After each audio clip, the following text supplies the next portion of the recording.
Hungarian Prime Minister Viktor Orban is meeting President Donald Trump at the White House, marking a crucial moment in the far-right leader's efforts to secure political and diplomatic leverage ahead of Hungary's parliamentary elections next April.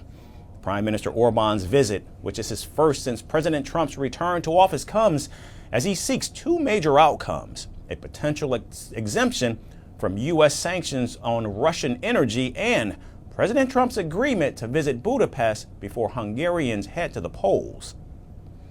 This is an opportunity for the two heads of state to determine the roadmap that could lead to a U.S.-Russian meeting, and, through that, to a Russian-Ukrainian peace agreement.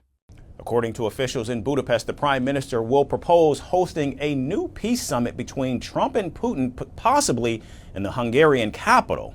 Orban's aides claim the meeting could help end the war between Russia and Ukraine, despite the failure of previous attempts at mediation.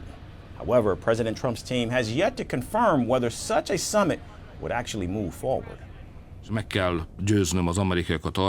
Hungary is a landlocked country. We have no sea. Direct sea transport is not possible. We are dependent on those transport routes through which energy can reach Hungary. These are mostly pipelines.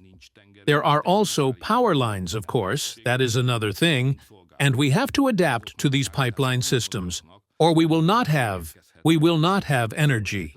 And we have to make the Americans understand this peculiar situation, which they cannot be familiar with, the difficulties of this. If we want them to allow exemptions from the American sanctions against Russia, the talks are expected to test President Trump's commitment to enforcing sanctions on Russian energy firms.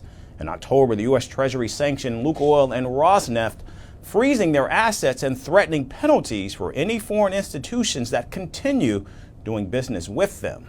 And Hungary, which relies heavily on Russian oil, faces a dilemma because cutting ties would strain its economy, but continuing payments could trigger U.S. sanctions.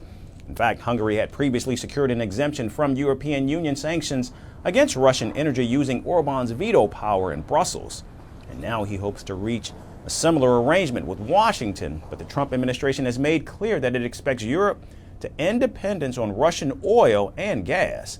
However, some European officials remain skeptical, saying Washington never truly expected Hungary or Slovakia to fully comply.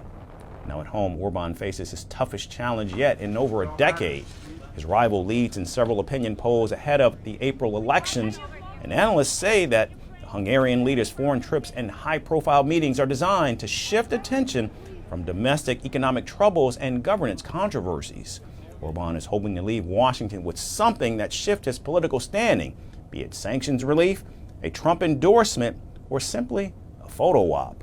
When it comes to Donald Trump, it's anyone's guess what the U.S. leader might actually do. Only time will tell what actually happens. Want the facts? The latest developments? News that gets straight to the point. Well, we've got all three just for you. This is Firstpost Live, a brand new show, your window into what really matters. Don't miss it.